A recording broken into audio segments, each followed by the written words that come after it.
choses qui fâchent, des choses qui sauvent, des choses qui édifient un peuple, le peuple du Seigneur. Mais partant un peu de cette conscience que nous avons par rapport à ce que l'apôtre Paul dit, il dit, je vous rappelle frères, l'évangile que je vous ai annoncé, que vous avez reçu, dans lesquels vous avez persévéré et par lesquels vous êtes sauvés. Si vous les retenez dans le terme où je vous l'ai annoncé, autrement vous aurez cru en vain. Cette responsabilité nous a poussé à pouvoir parler un peu sur certains points doctrinaux dans la parole du Seigneur. Nous avons voulu vous contacter personnellement d'abord et il y aura aussi une dizaine des hommes de Dieu qui vont passer pour pouvoir parler un peu de la part du Seigneur. Révérend Achille, pour aller un peu plus en profondeur, nous aimerions parler aujourd'hui du baptême. Nous aimerions parler d'un premier point, le baptême d'eau. Que représente pour vous? Comment pouvez-vous définir d'abord le mot baptême, le baptême en soi? Vraiment TV.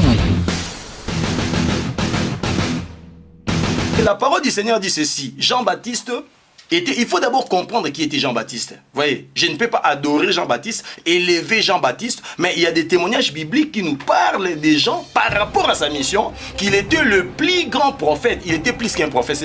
C'est la déclaration du Seigneur lui-même. Il dit Jean-Baptiste est le plus grand prophète. Parmi tous ceux qui sont nés des femmes, le plus grand, c'était Jean-Baptiste. Parce qu'il y a une personne qui n'est jamais sorti d'une femme, c'était Adam. Et Adam était le type de second Adam qui est Christ. Mais la Bible dit que Jean-Baptiste est le plus grand. Par rapport à sa mission, il devait présenter Christ à la nation juive.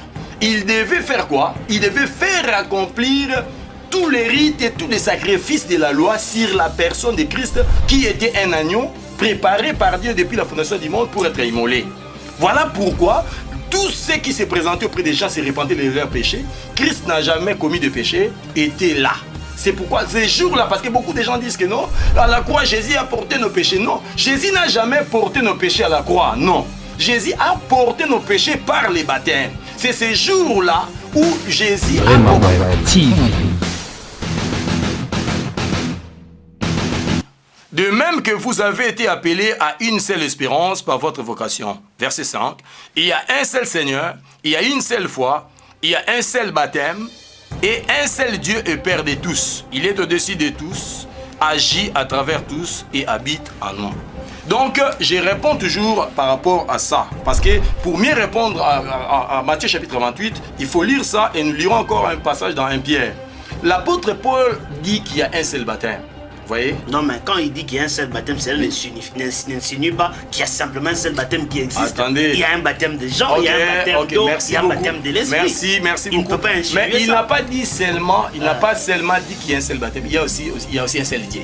Donc quand il a dit ça, c'est pas cela veut dire aussi, il n'y a pas seulement un seul Dieu qui Non, mais existe. vous êtes d'accord avec moi, ça ce n'est pas le débat. Mais oui. Le débat de savoir qu'il y a un seul Dieu n'a pas posé un mais c'est problème. dans ce même contexte, parce que vous sortez les textes de son contexte, vous en faites un prétexte. Parce que quand vous dites, écoutez, quand vous dites que quand il a dit il y a un seul baptême, c'est pas qu'il y a seulement un seul. Je suis juste en train de... Il y a un seul.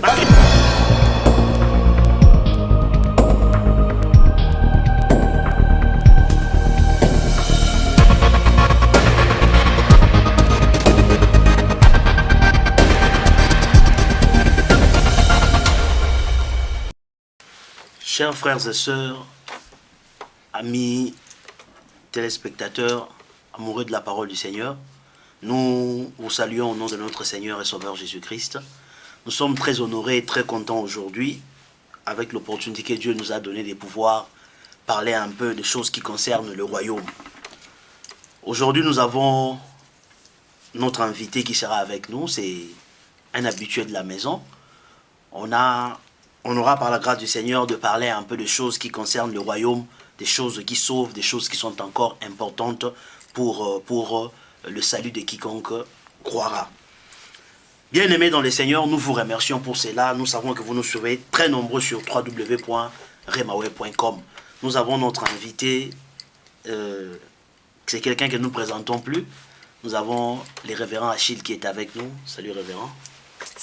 Salut l'homme de Dieu. Merci d'avoir répondu à notre invitation.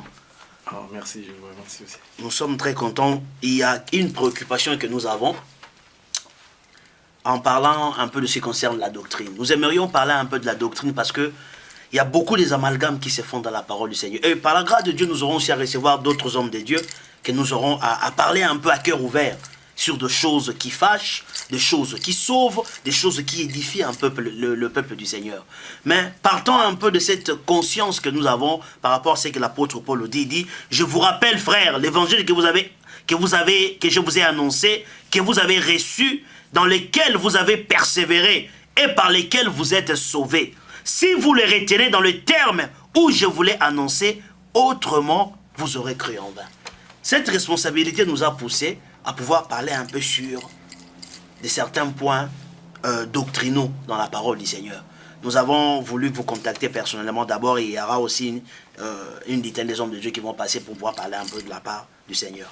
Révérend Achille, pour aller un peu plus en profondeur, nous aimerions parler aujourd'hui du baptême. Nous aimerions parler d'un premier point, le baptême d'eau. Que représente pour vous, comment pouvez-vous définir d'abord le mot baptême, le baptême en soi?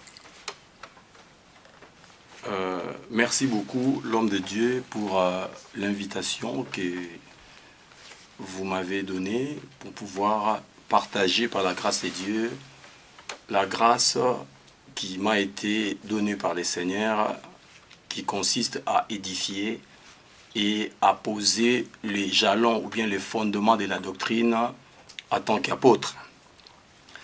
La doctrine du baptême, c'est ce que la Bible appelle la doctrine du baptême.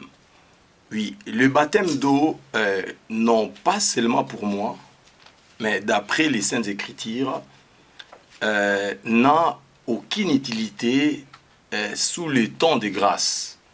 Cela veut dire que le baptême d'eau, c'est un baptême qui puise son origine sous la loi de Moïse. Et en temps de grâce, nous n'avons aucun contact, ou bien nous ne trouvons rien de spirituel dans le baptême d'eau parce qu'il est déjà dépassé. Dans le baptême d'eau, c'est un baptême qui a été donné aux Juifs en vue de préparer la première venue de notre Seigneur en Israël. C'était un baptême de repentance pour la préparation de la venue du Seigneur. Mais à vous entendre parler, c'est comme si, pour vous, le baptême d'eau, c'est quelque chose d'anodin qui n'a plus sa raison d'être au temps de l'Église. Mais si nous lisons un peu les Écritures, nous allons voir tel que le Seigneur Jésus, par exemple.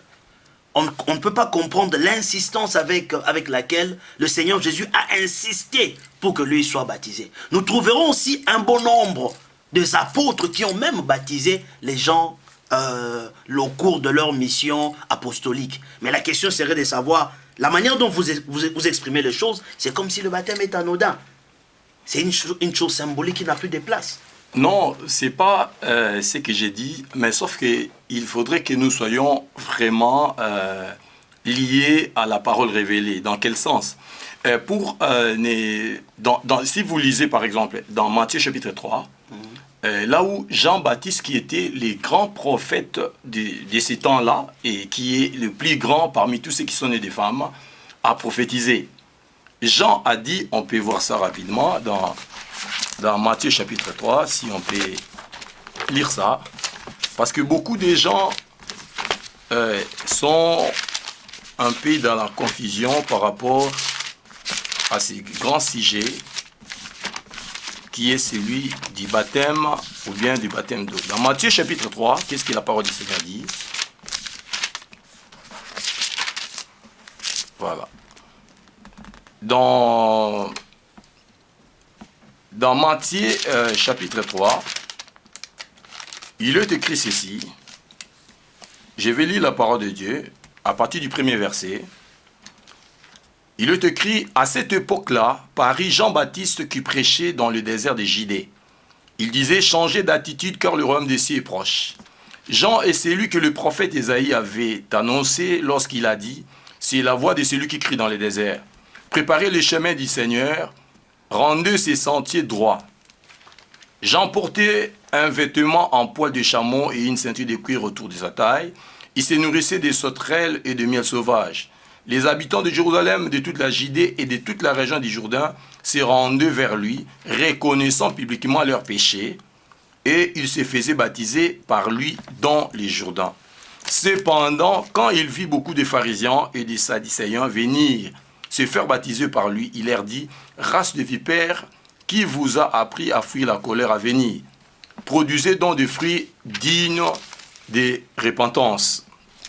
Si vous prenez d'abord le chapitre 3 de l'évangile de Matthieu, vous remarquerez que ici dans ces passages, on nous montre d'abord Jean-Baptiste qui était un prophète qui a précédé la venue de Christ. C'est lui d'ailleurs qui a commencé, c'est pas lui qui a commencé avec le baptême. Le baptême, c'est quelque chose qui commence depuis bien longtemps. On va voir ça dans la parole de Dieu. Mais Jean-Baptiste, dans sa prophétie concernant les baptêmes, il a essayé de faire la différence entre son ministère à lui, le ministère de Jean-Baptiste, et celui de notre Seigneur Jésus-Christ. Et si nous descendons un peu plus loin, au bas du chapitre, nous allons remarquer que Jean dit ceci, « Moi, je vous baptise dans l'eau.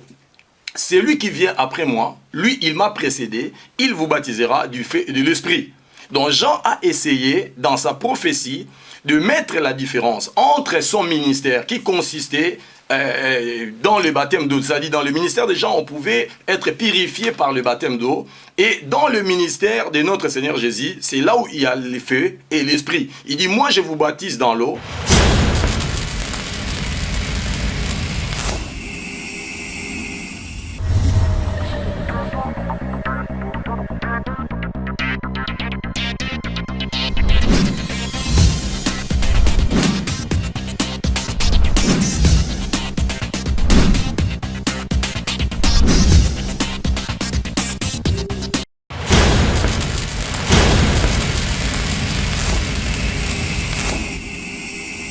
Lui qui m'a précédé, c'est-à-dire Jésus, lui, il baptisera du feu et de l'esprit. Cela veut dire que la continuité du ministère de Jésus a été accomplie par les apôtres et par nous autres qui sommes venus après.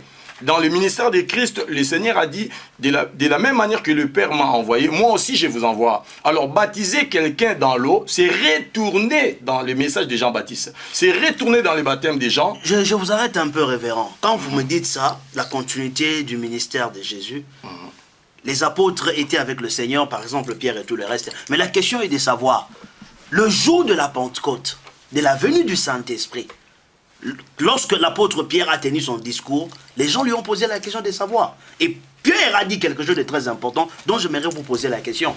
On lui a posé « Homme frère ». Ces gens-là étaient vivement touchés par la parole. Ils lui dirent « Homme frère, que devons-nous faire ?» L'apôtre Pierre leur répond, il lui dit « Répentez-vous. Soyez baptisés au nom de Jésus et vous recevrez le Saint-Esprit qui avait été promis, car la promesse est pour vous, pour vos enfants et pour tous ceux qui viendront en aussi grand nombre que l'Éternel, notre Dieu, les appellera. » Mais ce même Pierre-là dont vous dites qu'il était là censé continuer le ministère du Christ, ce même Pierre s'adresse aux 3000 personnes qui étaient ce jour-là. Il leur dit, répentez-vous, soyez baptisés au nom de Jésus. De quel baptême parle-t-il? Bon, écoutez, là, il faudrait d'abord faire la différence entre, par rapport à la dispensation et à l'œuvre de l'Esprit. Je vais d'abord terminer ma pensée par rapport à Matthieu chapitre 3.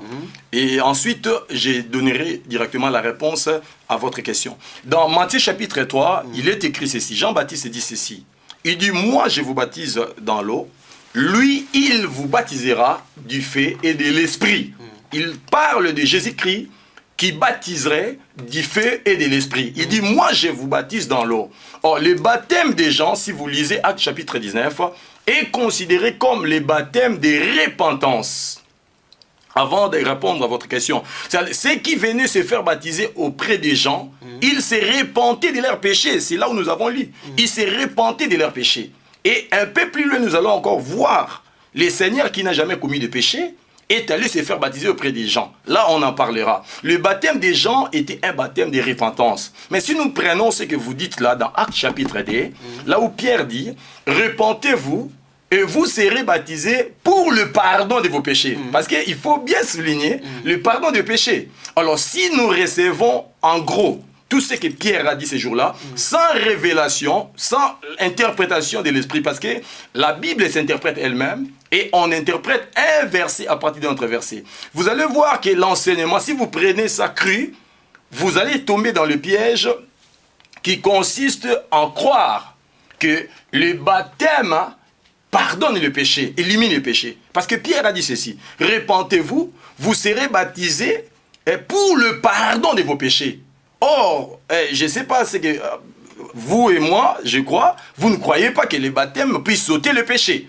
Or, le jour de la Pentecôte, ce jour-là, dans Actes chapitre 2, là, quand Pierre a parlé de la repentance par le baptême, Jésus était déjà mort et ressuscité d'entre les morts. Cela veut dire que si nous prenons ces versets crus, cela sous-entend que nous rejetons l'œuvre de Jésus à la croix. Parce que le pardon de péché nous a été donné par la foi en l'œuvre salvatrice de Golgotha. Parce que le baptême n'ôte pas le péché.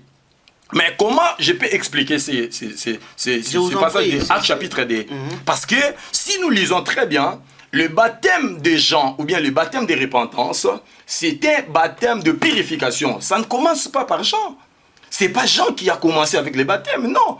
Il y a des typologies dans la Bible. Et il y a un message clair, par exemple, d'Ézéchiel. Ézéchiel qui a prophétisé. Et tu sais que Jean-Baptiste était un prophète. Et le prophète de Dieu ne pouvait rien faire sans avoir reçu la révélation ou bien une recommandation. Qu'est-ce que vous insinuez? Qu'est-ce que Pierre a voulu dire à cette multitude-là? Non, si Pierre, le baptême était aussi anodin que cela, pourquoi il insiste encore alors que Christ était mort et déjà ressuscité? Pourquoi devait-il encore s'adresser à la foule de se faire baptiser? Et la Parce que là, des vous êtes d'accord avec moi qui parle du baptême d'eau? Il parlait du baptême d'eau et il y a le baptême de l'esprit. Et c'est ça qui a fait... Il y a même une différence. Mais oui, il y en a, oui, soyez baptisés et vous recevrez le Saint-Esprit. C'est deux types de baptême. Tout à fait d'accord avec vous. Parfaitement raison. Comment Sauf qu'il faut savoir situer ces baptêmes. Mais avant de les situer, nous lisons Actes chapitre 19. Actes chapitre 19. Parce que sinon, nous devons croire que le baptême ôte le péché. Nos péchés, or la Bible dit, sans effusion du sang, il n'y a point de pardon de péché. Les péchés ne sont pas effacés par le baptême. On parle de l'effusion du sang. On parle de la mort salvatrice de Christ à la croix de Golgotha. Actes chapitre 19. C'est Actes chapitre 19 qui va nous éclairer.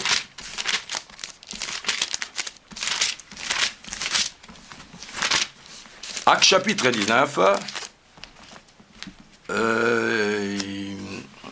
Voilà. Je lis à partir du premier verset. Pendant qu'Apollos était à Corinthe, Paul arriva à Éphèse après avoir traversé les hautes provinces de l'Asie. Il rencontra quelques disciples et leur dit, « Avez-vous reçu le Saint-Esprit lorsque vous avez cru ?»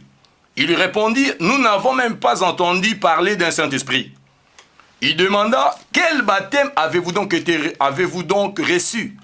Il répondit, « Le baptême des gens. » Ces baptêmes-là, les baptêmes d'eau, est aussi appelé les baptêmes des gens dans la Bible. C'est la Bible qui appelle ça les baptêmes des gens, qui n'est pas le baptême de Jésus. Les baptêmes d'eau, c'est appelé le baptême des gens. Alors Paul dit, Jean a baptisé du baptême de repentance. Le baptême Jean, le baptême de repentance, c'est le même baptême. Le baptême d'eau, c'est le même baptême. En disant au peuple de croire en celui qui venait après lui, c'est-à-dire en Jésus, le Messie. Sur ces paroles, ils furent baptisés au nom du Seigneur Jésus-Christ. Lorsque Paul posa les mains, ainsi de suite, ça ne nous concerne pas vraiment. Donc la Bible nous dit ceci, ici dans Actes chapitre 19. Paul a rencontré des gens qui sont considérés comme les disciples d'Apollos. Des gens qui avaient reçu le message par Apollos.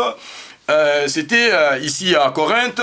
La Bible dit, Paul a posé la question aux disciples d'Apollos s'ils avaient reçu le Saint-Esprit lorsqu'ils avaient cru.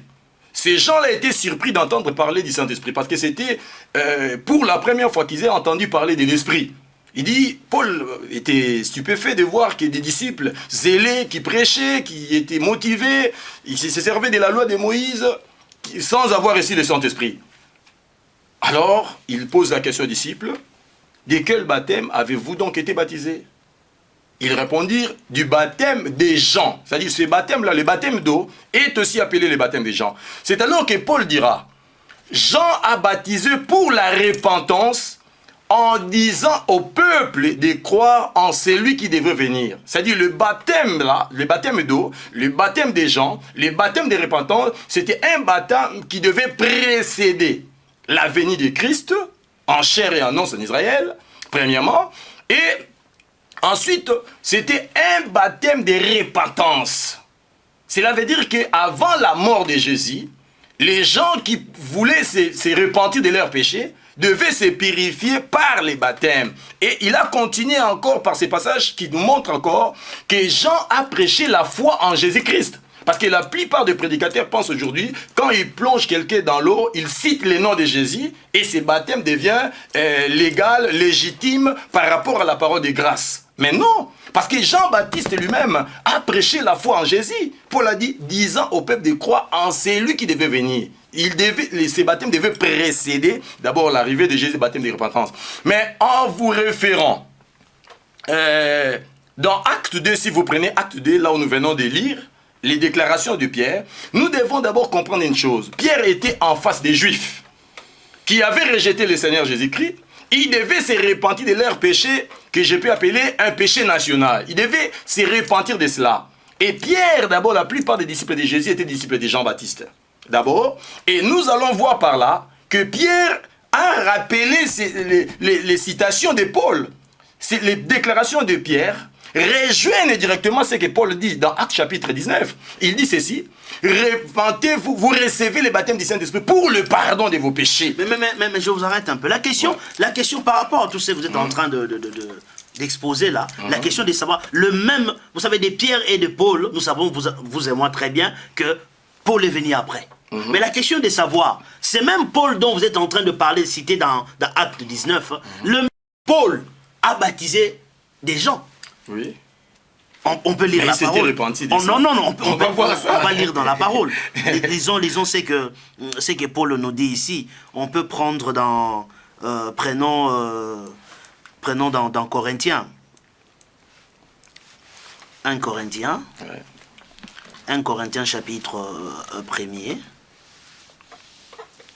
Je m'en irai au verset. Écoutez, c'est que le même Paul dont vous brandissez dit ceci.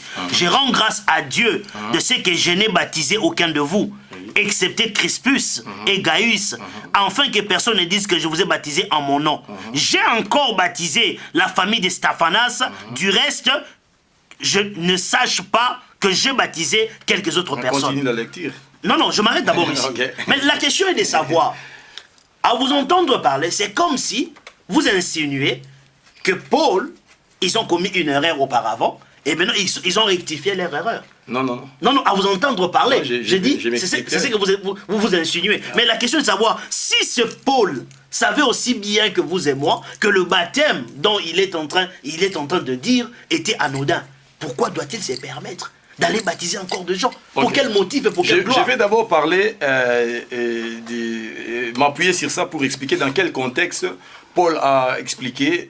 Il a parlé de la famille de Stéphanas, de Crispus et de Gaius dans ces contextes. Et après, je vais donner une réponse claire par rapport à ce que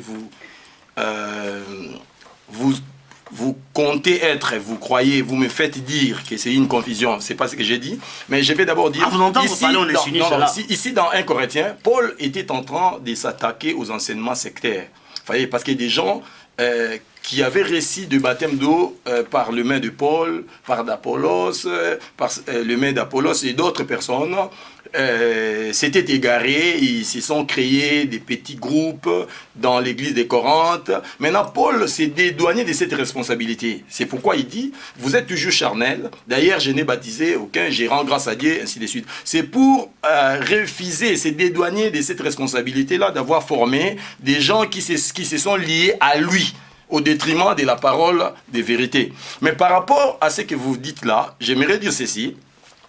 Il faut d'abord, pour situer ce que Paul dit, Pierre d'abord, il faut d'abord commencer par reconnaître ce que Pierre a dit dans Actes chapitre 2 n'a pas de rapport avec ce que nous sommes en train de dire. Si nous recevons cela d'une manière crue, nous croirions que Paul, le baptême d'eau, c'est un baptême qui efface le péché. Or, la Bible dans Hébreux chapitre 9 nous dit, c'est par le fusion du sang, les péchés sont effacés, sans effusion de sang, il n'y a point de pardon des péchés. Nous devons d'abord commencer par croire par là que le baptême d'eau n'efface point de péché. Mais d'après les déclarations de Pierre dans Actes chapitre 2, ces déclarations insinuent, sous-entendent que par le baptême d'eau, le péché d'une personne peut être effacé, ce qui est erroné par rapport à la parole. Alors, pour répondre à cette question que vous venez de poser, il faut d'abord savoir faire la différence entre la grâce et la loi. Il faut d'abord savoir que la grâce et la loi ont coexisté ensemble. Parce que beaucoup de gens pensent quoi? Ils pensent que quand le Saint-Esprit est descendu à la chambre haute, on a tourné une page comme on tourne une page dans un book, dans un livre comme ça. Pas. Maintenant, c'est la grâce qui commence. Non. Il faut d'abord comprendre que la loi et la grâce ont coexisté jusqu'à la destruction du temple de Jérusalem. Parce que beaucoup de gens ont des yeux fixés sur Israël, comme les calendriers prophétiques. Mais ce n'est pas ce que le Seigneur dit. Les calendriers prophétiques, notre calendrier de ces temps, c'est les temples d'Israël et non pas Israël. C'est les temples. Le Seigneur Jésus lui-même a dit ceci, en s'adressant à la femme samaritaine, par rapport au vrai culte. Il dit, vous dites les 7 lieux, c'est à Jérusalem, c'est ce que la femme samaritaine a dit au Seigneur. Vous dites que les 7 lieux, c'est à Jérusalem. Mais le Seigneur dit, nous les Samaritains, nous adorons plutôt à la montagne. C'est alors que le Seigneur dira, ça ne sera ni à Jérusalem, ni à la montagne. Quand le Seigneur a parlé de Jérusalem, il faisait allusion au temple de Jérusalem. Et en l'an 70, après Jésus-Christ, quand le temple a été détruit, c'est à ce moment-là que les temps des nations ont commencé.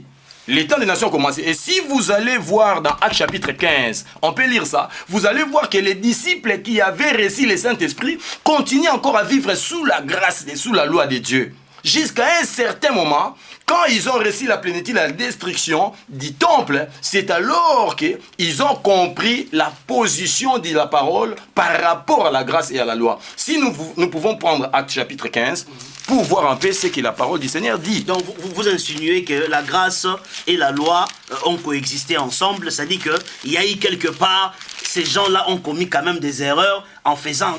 Ils n'ont pas commis d'erreur, mais le problème, c'est la révélation progressive. Le Seigneur a révélé, le fondement n'a jamais été posé en un seul jour. Vous n'avez pas vu dans la parole, vous savez que les apôtres, après avoir reçu le Saint-Esprit, ils continuaient à prier au temple. Les jours où ils sont allés au temple, ils ont guéri quelqu'un à la porte, la belle. Ils s'est rendu au temple des Juifs. C'était après avoir reçu le Saint-Esprit. N'avez-vous pas lu dans les Écritures que Pierre, qui avait reçu le Saint-Esprit, à qui on a donné même les clés pour ouvrir l'évangile vers les nations, les païens, les Juifs plutôt, il a esquivé pendant qu'il était encore avec les païens. Voyez, non, mais ça c'est l'hypocrisie humaine. Mais ça n'a rien à voir avec sous la grâce, dans l'hypocrisie humaine. Avant de lire Actes chapitre 15, dans Actes chapitre 10, chez Corneille, Dieu a envoyé Pierre chez Corneille pour aller prêcher la bonne nouvelle. Qu'est-ce que Pierre a dit quand il est arrivé chez Corneille? Pierre va dire que non, vous savez tout ce qu'il est interdit à un juif d'entrer dans une maison de païens. Mais lui qui avait déjà reçu le Saint-Esprit, il n'avait pas encore compris que la dispensation a changé. Cela veut dire que ces gens-là continuent toujours à vivre sous la loi. Et nous allons voir dans Actes chapitre 15 que les Juifs qui avaient reçu l'évangile sous la grâce continuaient à vivre sous la loi, mais ils avaient refusé d'imposer aux gentils qui ont reçu l'évangile de se conformer à la loi de Moïse. Et ce qui était quelque part, on peut dire, erroné. Apôtre, un instant, j'aimerais qu'on aille un peu mollo pour tous ceux qui nous suivent, qu'on essaye un peu de comprendre où est-ce que vous voulez en venir. Quand vous nous dites, je vous arrête un peu, vous allez continuer après, mais quand vous vous insinuez pour dire que la grâce, moi ce qui m'a intrigué, c'est quand vous dites la grâce et la loi ont coexisté, cohabité ensemble, ça remet beaucoup de choses en question. C'est comme si vous insinuez pour dire que à cette époque-là, ces gens-là n'étaient pas éclairés, ils n'y connaissaient pas trop et qu'ils ont reçu la connaissance d'une manière progressive. Je vais d'abord vous dire une chose par rapport à ce que vous dites là. Pierre, qu'est-ce qu'il dit par rapport au ministère de Paul? Vous savez très bien que Paul a été combattu par ses frères apôtres baptisés de l'Esprit. Pierre a eu du mal à être accepté par les apôtres. C'est après Paul plutôt, après 14 ans de ministère, c'est alors que les apôtres ont reconnu le ministère de Pierre, de Paul. Et Saint Pierre lui-même dit ceci: nous savons tous la grâce que le Seigneur a posée sur notre bien-aimé frère Paul. Il enseigne des choses difficiles à comprendre, au point où les gens qui sont mal affermis tordent l'essence des Saintes Écritures. C'est-à-dire, Paul a été combattu par ses propres frères. Quand Paul disait « moi aussi j'ai vu le Seigneur », c'était par rapport à son acceptation du ministère. Quand Paul disait d'ailleurs je suis le moindre des apôtres, c'était par rapport à toutes ces histoires-là. Vous voyez, ce n'est pas que les apôtres, ils ont commis beaucoup d'erreurs. Non, non, non. Mais ce qui est vrai, beaucoup de gens ont leurs yeux fixés sur Israël au lieu d'avoir les yeux fixés sur le temple de Jérusalem. C'est-à-dire, si Dieu veut traiter avec Israël, Dieu traitait avec Israël par rapport au temple d'Israël. Et quand le temple a été détruit, c'est alors que l'évangile est allé vers les nations. Maintenant, à notre génération, à notre époque aussi, l'évangile retournera vers Israël quand le temple sera reconstruit. C'est-à-dire, aussi longtemps que les temples existaient, il y avait un culte dans les temples et les frères du Seigneur, c'est-à-dire les apôtres, les autres, se réunissaient aussi à côté. Mais pour prouver que le temps s'est déplacé vers les nations, la grâce a commencé, Dieu a permis que les Romains puissent détruire les temples à l'an 70 par l'empereur Titus. Donc, pendant que Jésus était dehors, il prêchait, les gens se réunissaient, il y avait tous les rites, toutes les cérémonies lévitiques dans le temple. C'est ce qu'il ne faut pas oublier. Quand le Seigneur prêchait, à la rue, il marchait, il prêchait la parole. Mais de l'autre côté là, il y avait des sacrifices qui continuaient à se faire. Bien entendu. Oui, mais on va d'abord lire ça rapidement, excusez l'homme de Dieu. Actes chapitre 15. Je vais prendre...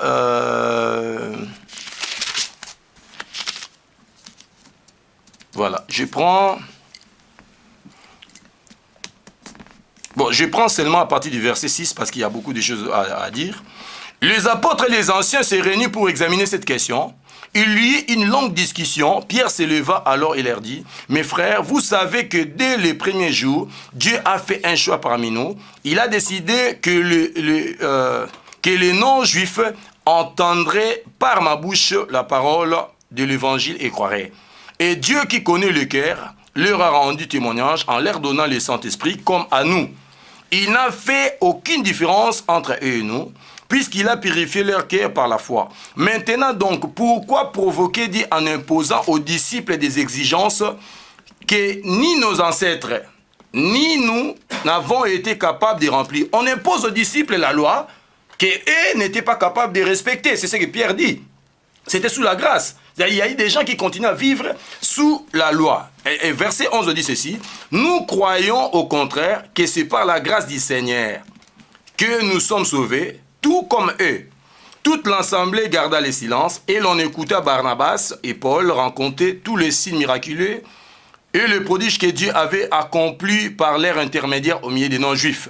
Lorsqu'ils eurent fini de parler, Jacques prit la parole et dit, « Mes frères, écoutez-moi, Simon a raconté comment, dès le début, Dieu est intervenu pour choisir parmi les nations un peuple qui porte ce nom. Cela s'accorde avec le prophète, puisqu'il est écrit, après cela je reviendrai, je relèverai de la chute de la tente de David, je réparerai ses ruines et je la redresserai. Alors, les restes des hommes cherchera le Seigneur, ainsi de suite. » Alors, ici, on dit, c'est dans verset 19, « C'est pourquoi je pense, là c'est Jacques qui parle, qu'on ne doit pas créer des difficultés aux non-juifs qui se tournent vers Dieu. Mais il faut leur écrire d'éviter les souillures des idoles, l'immoralité sexuelle, les animaux étouffés et le sang. Oui, et le sang. Et en effet, depuis bien des générations, dans chaque ville, des hommes prêchent la loi de Moïse, puisqu'on la lit chaque sabbat dans les synagogues. Vous voyez ? Vous voyez vous-même qu'il y a eu une discussion dans Actes chapitre 15 à Jérusalem, là où les gens étaient dans une confusion totale par rapport à la position de la loi sous la grâce. C'est-à-dire, les gens ont continué à observer la loi sous la grâce.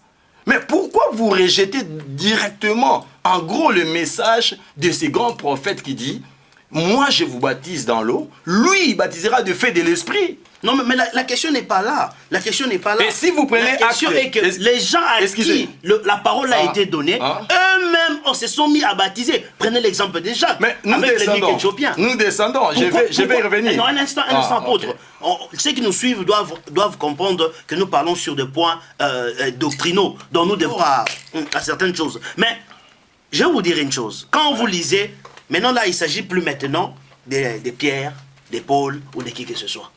Là, il s'agit du Seigneur maintenant. Ouais. Prenez les cas maintenant, qu'est-ce qui se passe? Nous ne lirons pas cela. Vous connaissez ce passage-là. Vous trouvez que l'Esprit de Dieu emporta Jacques.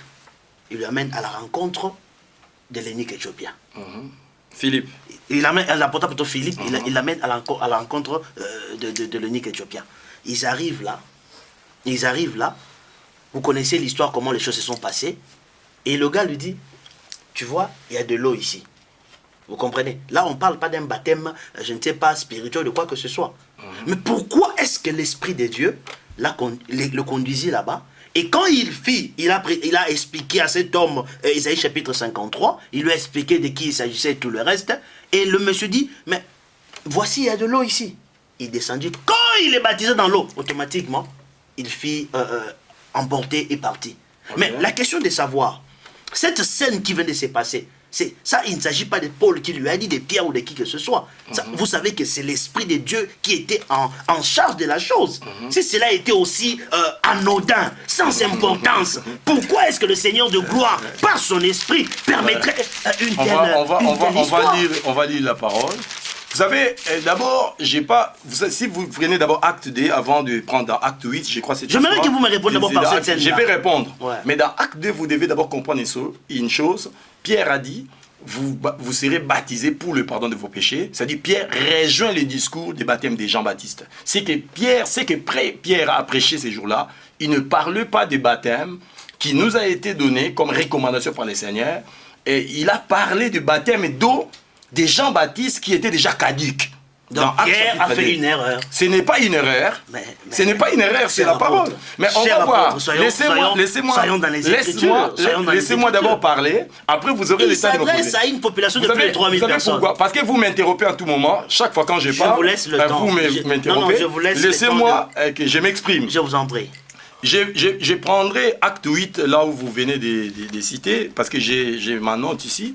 Dans acte chapitre 8, la Bible dit ceci par rapport au l'unique éthiopien. Parce qu'on a commencé par la conclusion. Je devais d'abord m'exprimer du début jusqu'à la fin. Après, on pouvait avoir des questions là-dessus. Dans acte chapitre 8, on parle d'un unique éthiopien qui vient adorer à Jérusalem. Donc, il venait d'abord adorer au temple de Jérusalem. C'est-à-dire, le baptême des gens, ce n'est pas un baptême qui a commencé sous la grâce. Non. Si nous prenons la parole, nous allons voir que le baptême des gens, Jean qui était un prophète, a d'abord accompli la loi de Moïse. Dans Ézéchiel 36, qui nous dit ceci, « Je purifierai vos cœurs et je répandrai de mon esprit sur vous. » Jean qui était un prophète ne pouvait rien faire sans avoir accompli la parole des autres prophètes. Parce que la Bible dit que l'esprit des prophètes est soumis aux prophètes. Donc Jean, quand il a commencé, il a administré son baptême, c'était en accord avec les prophètes, en accord avec les écrits des prophètes. C'est-à-dire le baptême des gens, ce n'est pas un baptême nouveau, non. C'est quelque chose qui a commencé depuis longtemps. C'est ce qu'on appelle la purification. Parce que quand Jean a commencé d'abord à administrer son baptême, il y a eu des gens qui venaient se faire baptiser auprès des gens. Il y a eu des pharisiens qui ont été baptisés par Jean. Et si les pharisiens, des gens versés dans les Écritures comme les pharisiens, les sadducéens, les hérodiens, acceptent de se faire baptiser auprès des gens, cela veut dire tout simplement qu'ils reconnaissaient la légalité du baptême des gens. C'est-à-dire que c'était un baptême qui était inscrit ou bien écrit dans la loi de Moïse. Mais il y a une chose que j'aimerais aussi expliquer par rapport à tout ça, pour voir, après vous comprenez les pierres dont vous citez les noms d'une manière brutale, pour m'attaquer, vous allez voir ce que Pierre a déclaré à la langue. Et vous verrez aussi ce que Paul lui-même a dit, parce que Paul dit dans Éphésiens qu'il y a un seul baptême, il n'a pas dit qu'il y en a deux, il y en a trois, il y en a quatre. Et Paul dit que Dieu m'a envoyé pour prêcher et non pour baptiser. Mais avant d'y arriver, si nous voulons comprendre d'abord la parole de Dieu d'une manière claire, la parole doctrinale, nous devons d'abord comprendre une chose, que l'évangile de Matthieu, l'évangile de Marc, l'évangile de Luc et l'évangile de Jean sont dans le Nouveau Testament par classement. Mais les faits, l'histoire, les circonstances, les exigences qui ont été respectées dans les 4 évangiles font partie de la loi de Moïse. Donc si on doit bien classifier, arranger les choses, Matthieu, Marc, Luc et Jean devaient être placés dans l'Ancien Testament. Parce que dans le livre de Matthieu, on va voir tout qui concerne la loi. Dans les évangiles, tout concernant la loi. Parce que beaucoup de gens pensent que Matthieu, Marc, Luc, c'est maintenant la grâce qui a commencé. Non. Or, la Bible elle-même dit, dans Galates chapitre 4, j'ai écrit ces versets d'abord là, dans mes notes, quand le temps fut accompli, c'est commencer d'abord par là pour donner une lumière à nos auditeurs qui nous suivent. Vous voyez? Parce qu'on pose des questions comme ça, j'aimerais donner une suite logique de ce que je confesse, de ce qui est écrit, et je m'appuie sur ça, et peut-être ils auront aussi des questions à poser quand ils vont appeler, téléphoner. Dans Marc, Galates chapitre 4, la Bible dit, quand les temps fut accompli, Dieu a envoyé son Fils, Jésus-Christ homme, né sous la loi. La première des choses que nous devons comprendre d'abord, que Jésus est né sous la loi. Parce que beaucoup de gens pensent que Jésus, comme la Bible dit que la grâce est venue par Jésus, la loi est venue par Moïse, Jésus c'est quelqu'un de la loi. Donc toutes les cérémonies auxquelles le Seigneur Jésus-Christ a participé, toutes ces histoires-là, ne se trouvaient que dans la loi de Moïse. Jésus a été circoncis le 8e jour, selon la loi. Mais aujourd'hui, nous prenons, nous disons, il y a des gens qui disent que nous ne baptisons pas les enfants, nous présentons les enfants à l'église comme Jésus a fait. Non, s'il faut présenter les enfants à l'église pour prier, c'est une bonne chose. Mais quand on dit que comme Jésus, comme à l'instar de Jésus, là c'est erroné parce que Jésus a été présenté selon la loi. Parce que sous la loi, on ne présentait que des enfants mâles, pas des femelles. Sous la loi. Jésus a fêté de toutes les festivités, les solennités juives selon la loi. Jésus a été circoncis selon la loi. Jésus il a obéi à toutes les lois et il devait accomplir la loi étant prophète et messie. Je vais appuyer cela dans ce que j'ai à dire. Donc cela veut dire que si Jésus aussi a reçu le baptême des gens, c'était aussi en accomplissant la loi. Parce que les jours où le Seigneur Jésus est venu se faire baptiser auprès des gens, Jean même a refusé. Jean dit non, j'aimerais être baptisé par toi. Le Seigneur a dit non. On va laisser accomplir ce qui est juste. Et beaucoup de gens pensent que le baptême de Jésus nous autorise à se faire baptiser dans l'eau. Mais non. Pourquoi le Seigneur Jésus s'était-il fait baptiser? La première, il y a 3 raisons qui a poussé le Seigneur à se faire baptiser auprès des gens. Donc ici, je m'exprime. Nous en reviendrons, cher apôtre, parce que on est suivi à la télé, on doit parler de beaucoup de peur que nous puissions épuiser les temps et ne pas poser certaines questions qui sont d'une importance capitale. Vous savez, il y a une question qui m'a été donnée pour vous poser. Quelqu'un veut savoir quelle interprétation vous donnez à ce passage de Colossiens, de Colossiens chapitre 2. Colossiens chapitre 2 au verset 12e. La Bible dit, ayant été ensevelis avec lui par le baptême, vous êtes aussi ressuscités avec lui et avec lui par la force et la puissance de Dieu. La question est de savoir de quel baptême parle-t-on ici. Vous savez, quand les gens disent que ayant été ensevelis par lui par le baptême, c'est parce que les gens pensent d'abord en l'ensevelissement physique. Mais si vous prenez même la version grecque, vous allez voir, on ne parle pas de l'ensevelissement, on parle de l'engagement, on parle du nettoyage, on parle de plusieurs choses. Parce que le Seigneur n'est jamais mort par le baptême, il est mort d'abord à la croix. Vous voyez, il y a des gens qui font une interprétation pour dire que non, nous sommes ensevelis avec le Seigneur par ce baptême. Mais ce n'est pas ce que la parole dit. La Bible dit, c'est dans sa mort que nous avons été baptisés. C'est ce que l'apôtre Paul dit, c'est dans sa mort que nous avons été baptisés. C'est Paul qui le dit. Mais oui, c'est dans sa mort que nous avons été baptisés. On était ensevelis, c'est-à-dire engagés.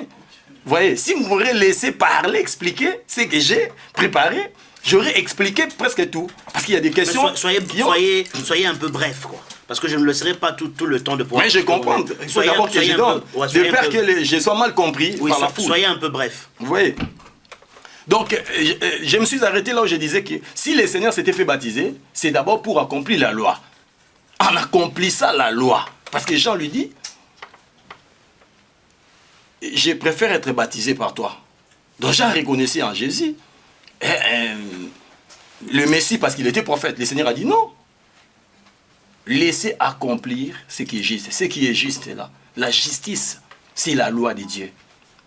Par ce baptême, Jésus a prouvé d'abord qu'il est le Messie. Il a accompli Daniel chapitre 9, qui parle des 70 semaines de Daniel. La Bible dit au prophète Daniel, l'ange Gabriel est apparu à Daniel pendant qu'il était encore en Babylone, pour lui dire ceci. Depuis les jours où la prophétie a été annoncée. Est-ce qu'on peut lire ça? Oui, on peut lire sur la parole. Ouais.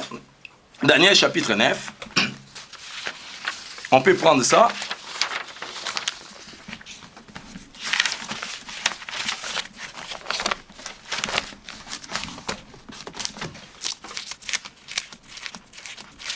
je crois à partir du verset 27, si je ne me trompe pas.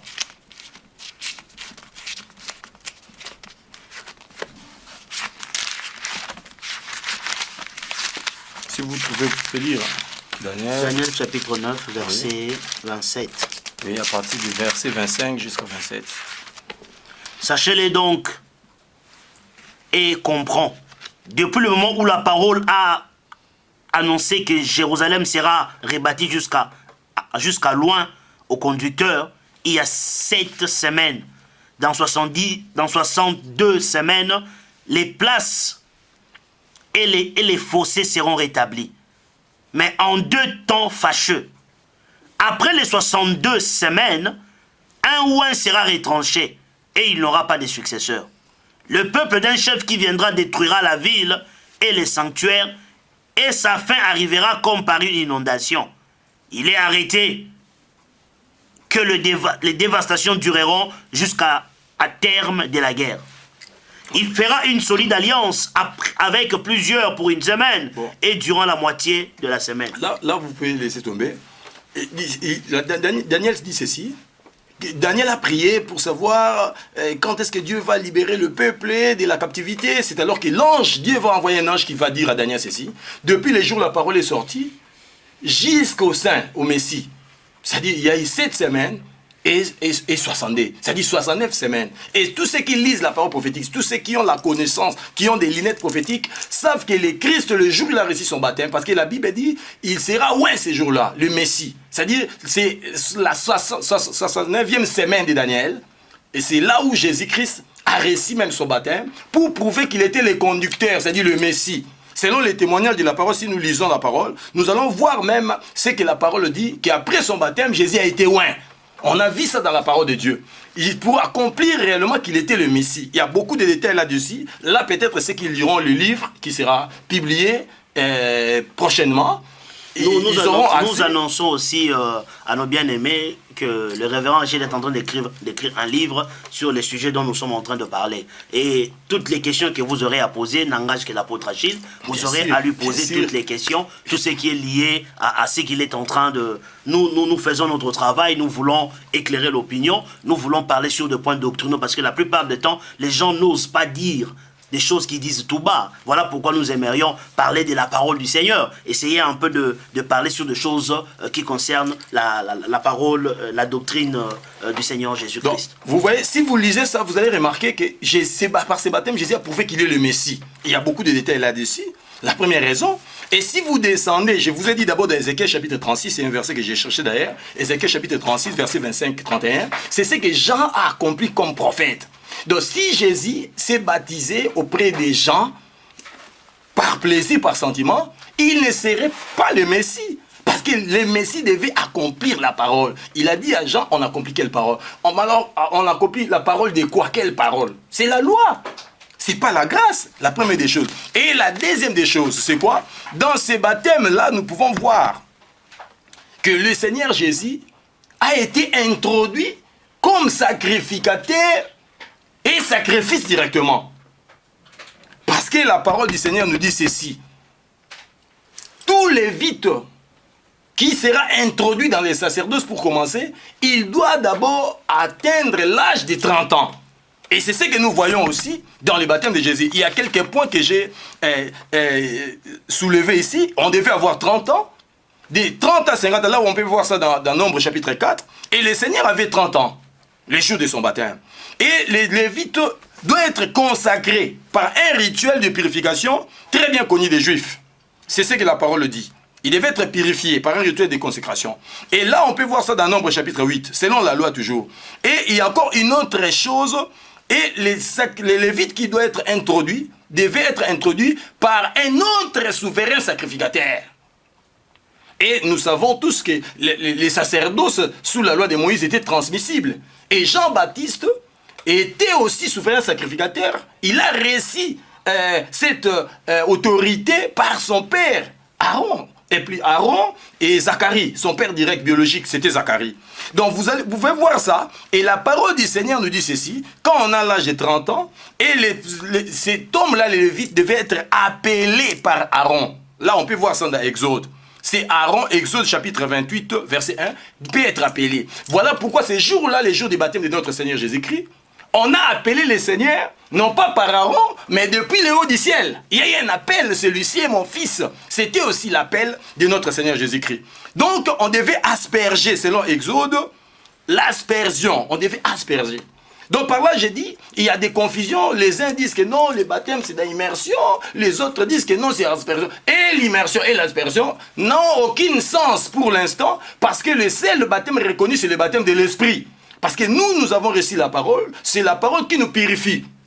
Mais nous ne sommes pas encore sous la loi pour obéir à une loi qui est déjà caduque. Mais la question... Il y a encore un point. Ouais, j'aimerais qu'on reste un peu là-dessus.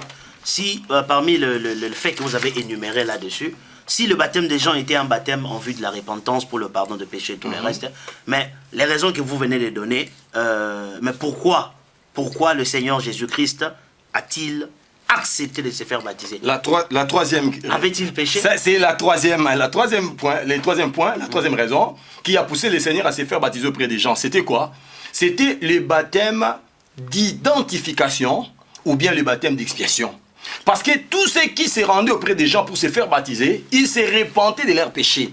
Le Seigneur n'a jamais commis de péché. Pourquoi va-t-il encore se faire baptiser auprès des gens? Lui qui était saint, lui qui était parfait, lui qui n'a jamais commis de péché. C'était pour maintenant accomplir la parole. Et la parole du Seigneur dit ceci. Jean-Baptiste était... Il faut d'abord comprendre qui était Jean-Baptiste. Vous voyez, je ne peux pas adorer Jean-Baptiste, élever Jean-Baptiste, mais il y a des témoignages bibliques qui nous parlent des gens par rapport à sa mission, qu'il était le plus grand prophète. Il était plus qu'un prophète.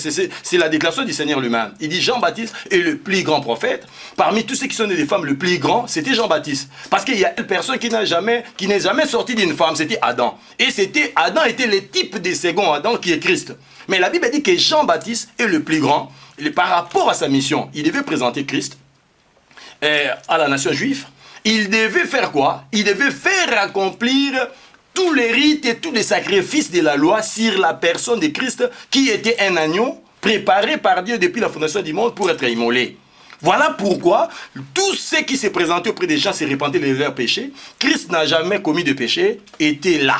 C'est pourquoi ces jours-là, parce que beaucoup de gens disent que non, à la croix, Jésus a porté nos péchés. Non, Jésus n'a jamais porté nos péchés à la croix, non. Jésus a porté nos péchés par les baptêmes. C'est ces jours-là où Jésus a porté le péché de l'humanité. Les jours après, Jean-Baptiste va présenter le Seigneur et dit, voici l'agneau qui ôte le péché. Mais quand est-ce qu'il a ôté le péché? J'aimerais d'abord poser un peu la question. Oui. Vous insinuez que dans le zoo du baptême, c'est là que Jésus a porté le péché. Mais bien sûr, parce que l'agneau de Dieu, qui devait être en contact avec les sacrificateurs.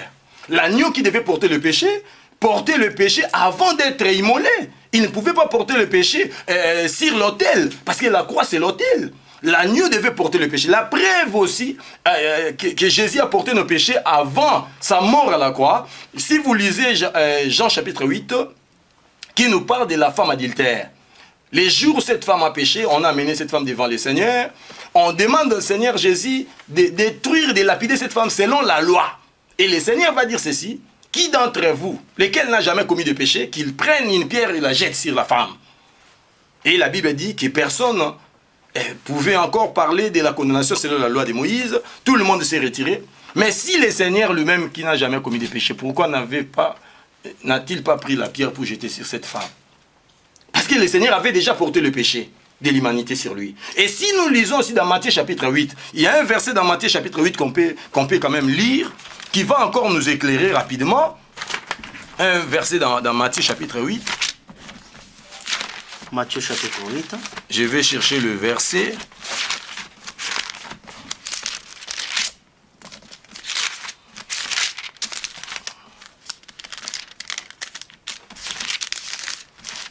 Et ça parle de quoi?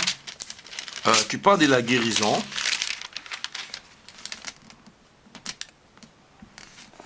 Matthieu 8, verset 14. Voilà. Nous prenons les 14 jusqu'au 16e verset. Jésus s'est rendu ensuite à la maison de Pierre, dont il vit la belle-mère couchée et ayant la fièvre. Il toucha sa mère et la fièvre la quitta. Puis elle s'éleva et le servit. Le soir, on amena auprès de Jésus plusieurs démoniaques, il chassa les esprits par sa parole et guérit tout le malade. Afin que s'accomplisse ce qui avait été annoncé par Ésaïe le prophète, il a pris nos infirmités et s'est chargé de nos maladies. Vous voyez un peu là. La Bible dit que quand Jésus a guéri plusieurs malades, afin que s'accomplisse la prophétie d'Ésaïe qui dit, il a pris nos péchés. Mais ça, c'est avant la mort de Jésus à la croix. Comment ces versets de cette prophétie d'Ésaïe pouvaient-elles s'accomplir pendant que Jésus était encore sur terre avant sa mort à la croix? Vous voyez? Alors beaucoup de gens, la Bible dit qu'il a guéri beaucoup de gens pour accomplir cette prophétie qui dit, il a porté nos maladies, il a porté nos souffrances, mais les gens disent qu'il a porté ça à la croix. Vous voyez? Donc vous voyez que Jésus, par le baptême des gens, Jésus s'est identifié aux pécheurs. Jean a présenté Jésus. Jésus a porté le péché de l'humanité, non seulement le péché des Juifs. Voilà pourquoi la position de Jean-Baptiste doit être connue. Si quelqu'un veut comprendre les plans de la rédemption, l'histoire, le mystère de la rédemption, il doit aussi comprendre le mystère des gens. Ce n'est pas en vain, pour rien que Jean était venu dans le monde 6 mois avant Jésus. Parce que même les chiffres ont un langage. C'est pas pour rien que Jean-Baptiste était fils de Zacharie. C'est pas pour rien que... Or, si vous lisez cela, vous allez voir que Jésus lui-même n'était pas lévite. Mais c'est par rapport à l'ordre de Melchisédek. Il était sacrificateur et devait être introduit par notre sacrificateur. Et la plus grande différence entre Jésus et Jean-Baptiste et Aaron, parce que Jésus n'était pas seulement sacrificateur, il était aussi sacrifice lui-même. Donc il a porté le péché sur lui-même au travers du baptême des gens. Revenons un peu au baptême encore révérend. Il y a une autre question que nous avons ici.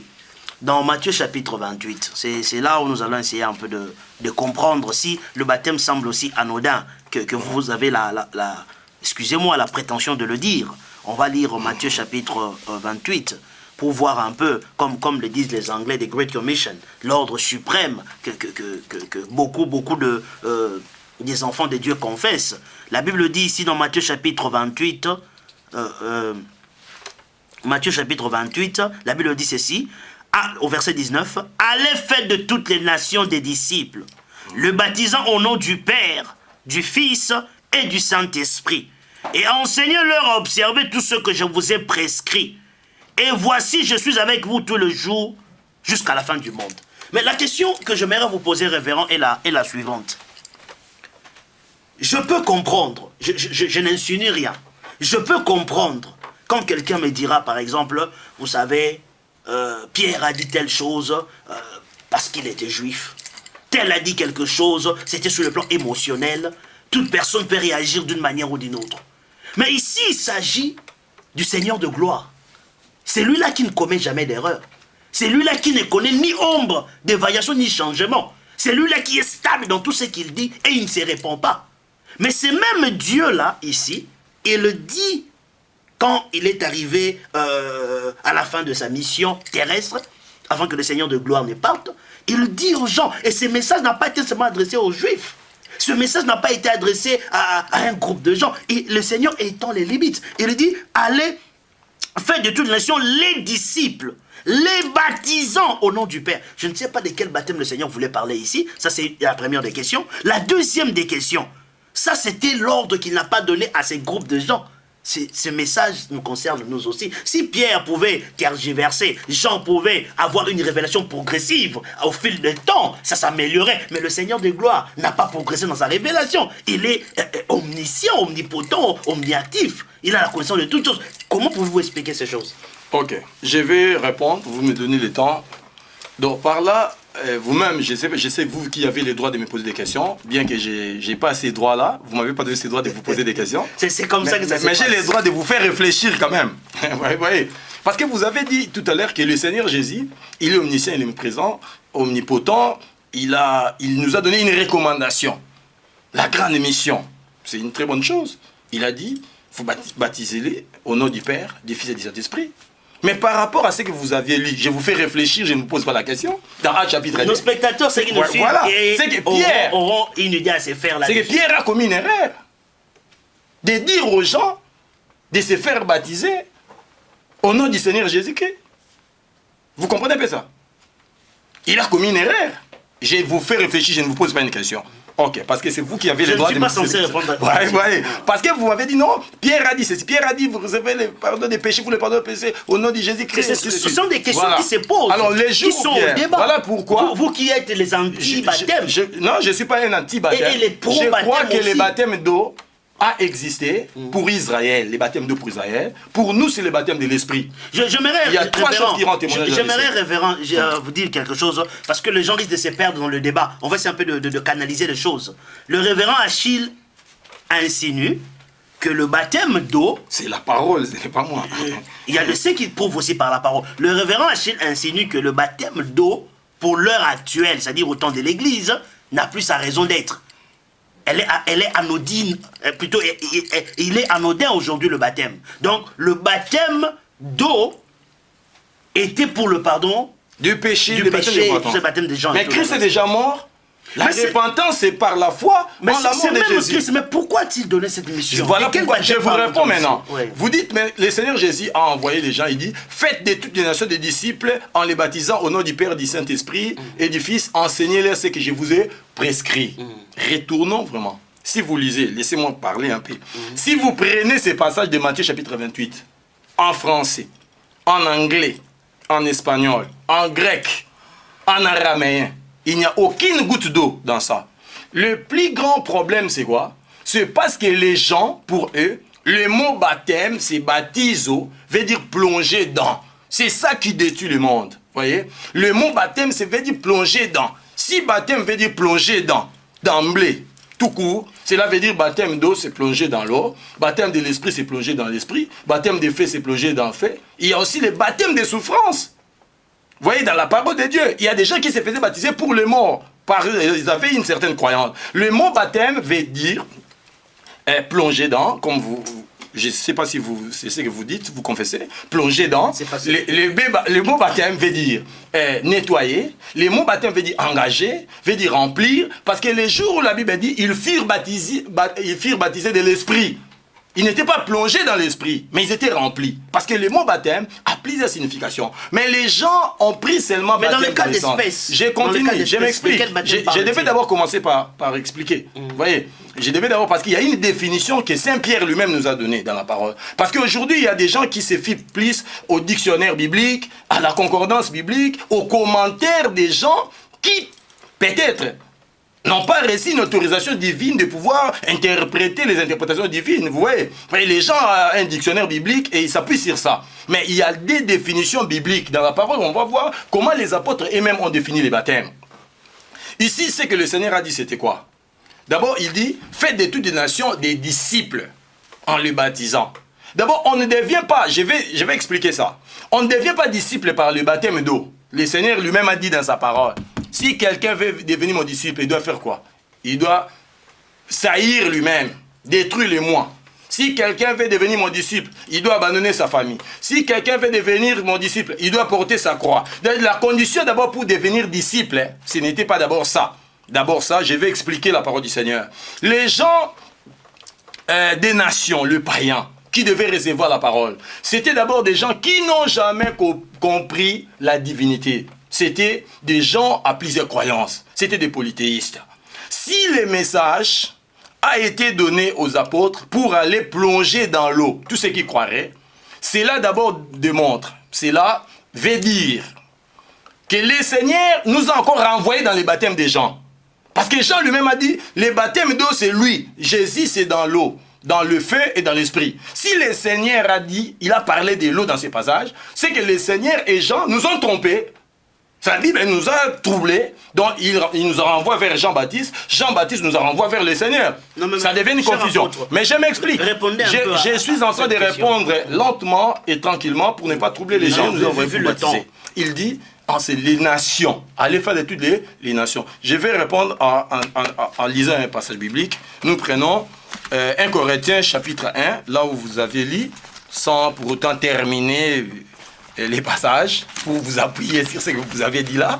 Mais moi, je prends le parti B, 1 Corinthiens chapitre 1, à partir du verset 14, qui va vous répondre à ce que vous vous dites là. 1 Corinthiens chapitre 1, verset 14 à 17. 1 Corinthiens chapitre 1, Je lis à partir du verset 14. C'est un passage que nous avons déjà lu. Il est écrit, « Je remercie Dieu de ce que je n'ai baptisé aucun de vous, excepté Crispus et Gaïs. Ainsi, personne ne peut dire que j'ai baptisé en mon nom. J'ai encore baptisé la famille de Stéphanas. Pour le reste, que je sache, je n'ai baptisé personne d'autre. » Verset 17. « De fait, ce n'est pas pour baptiser que Christ m'a envoyé. C'est pour annoncer l'évangile. Eux, c'est là sans recours à la sagesse du langage, afin que la croix de Christ ne soit pas vidée de sa force. » Parce que quand nous avons lu ça, vous avez d'ailleurs dit vous-même, il s'agissait des baptêmes d'eau. Et si vous descendez, Paul qui est apôtre des païens des nations, parce que vous dites que Christ a envoyé les gens pour baptiser les nations. Mais c'est lui à qui on a réussi, on a donné la vision, la capacité de poser le fondement vers les nations. Il dit lui-même, c'est lui qui a fait de Pierre apôtre des Juifs, il a fait de moi apôtre des païens. Il a dit qu'il n'a jamais été envoyé pour baptiser dans l'eau. Cela veut dire que le Seigneur parle d'une autre chose. C'est ça la chose que nous allons expliquer. Cependant, il a baptisé, il cite les gens qu'il a baptisés. Mais on a déjà parlé de ça parce que moi je vais répondre à ce que vous avez dit. Vous appuyez sur cela. Si vous voulez reposer encore la question de Paul avec le baptême d'eau, j'y répondrai. Non, je m'appuie sur ça. Je m'appuie sur ça pour répondre à ce que vous avez dit. Je vous laisse le temps de vous répondre, mais j'ajoute une question pour dire de quel baptême aussi Paul parle-t-il ici? Ici? Ouais. Ici, c'est pas Paul qui parle. Non, c'est Paul qui parle. Là, on parlait du baptême d'eau. Je vous ai expliqué. Non, j'ai parlé au moins là-bas. vous reconnaissez que c'est un baptême d'eau. Mais là, je vous ai déjà expliqué. Je vous ai expliqué dans Actes chapitre 15. À moi. Parce que c'est vous qui me posez des questions. J'aimerais dire une chose. J'explique à ceux qui nous suivent. Il y a ceux qui nous suivent, bien aimés dans le Seigneur. Il y a une opinion que vous allez vous faire en lisant la parole de Dieu. Vous avez une opinion que vous allez vous faire. Le révérend Achille, c'est quelqu'un pour qui nous avons une considération dans Réma Web et dans cette ville. Et la question serait de savoir, ce n'est pas à moi que vous répondez. C'est à ceux qui nous suivent. Je réponds à ceux qui nous suivent par rapport aux questions que vous me posez. Je suis juste un vecteur par lequel les questions me sont parvenues et on a voulu par la grâce de Dieu, ce n'est pas qu'avec vous. Il y aura aussi des autres ministres de Dieu qui aiment la parole, qui viendront aussi parler ou partager avec nous. Parce que ce que nous voulons dire à ceux qui nous suivent, nous ne sommes pas dans des débats sans fin. Ce que nous sommes en train de faire, c'est pour éclairer l'opinion, c'est pour parler un peu de la parole du Seigneur et toucher des points doctrinaux, que nous parlerons de points vraiment qui touchent la parole, dont beaucoup évitent. Et ils n'ont pas le cran d'en parler. Voilà pourquoi nous appellerons aussi des autres hommes de Dieu. Mais vous ne me répondez pas à moi, cher apôtre. Vous êtes censé nous expliquer par rapport à la grâce que vous avez. La question que moi je me pose maintenant ici. Vous m'avez posé une question, je n'ai pas encore terminé. Vous reposez encore notre question. J'ajoute, parce que quand vous développez, il y a des choses, je vous en prie. Mais sinon, je vous en prie, je vous en prie. Parce que là, vous m'avez posé la question dans Matthieu chapitre 28, là où Christ a dit, mais soyez je vous envoie. Baptise, faites une nation des disciples en les baptisant. C'est comme si, d'abord si vous lisez ça... Mais il n'y a pas seulement le baptême dans ce qu'il a dit. Non. En les recommandant aussi ce que je vous ai prescrit. Mais le problème c'est quoi? Il faut d'abord comprendre, il a dit baptiser au nom du Père. D'abord, Père a un nom. Le Fils a un nom. Le Saint-Esprit a un nom. Il a dit au nom du Père, au nom du Fils, au nom du Saint-Esprit. C'est que Père a un nom, le Saint-Esprit aussi a un nom, le Fils aussi a un nom. Mais moi, je voulais d'abord vous dire qu'en lisant ces passages bibliques en grec, en araméen, en syriaque, dans toutes les langues, il n'y a aucune goutte d'eau dans ça. La première des choses, là, je suis en train de répondre, il n'y a aucune goutte d'eau dans ces passages bibliques. 2, si Jean-Baptiste a dit que lui va baptiser dans l'eau, et Christ va baptiser dans l'esprit et dans le feu, Jésus nous renvoie encore dans le baptême d'eau, c'est-à-dire Jésus annule son propre ministère, il annule son sacrifice de rémission de péché à la croix, il nous renvoie dans Jean-Baptiste, ça devient une confusion. Et troisième chose, si c'est que le Seigneur a dit, au nom du Père, du Fils, c'est le baptême d'eau, dans le nom du Père, du Fils, mais ça contredit ce que Pierre a dit dans Actes chapitre 2, le baptême qui efface les péchés dans le nom du Seigneur Jésus-Christ. Là, je suis en train de faire réfléchir nos auditeurs qui nous suivent en ce moment.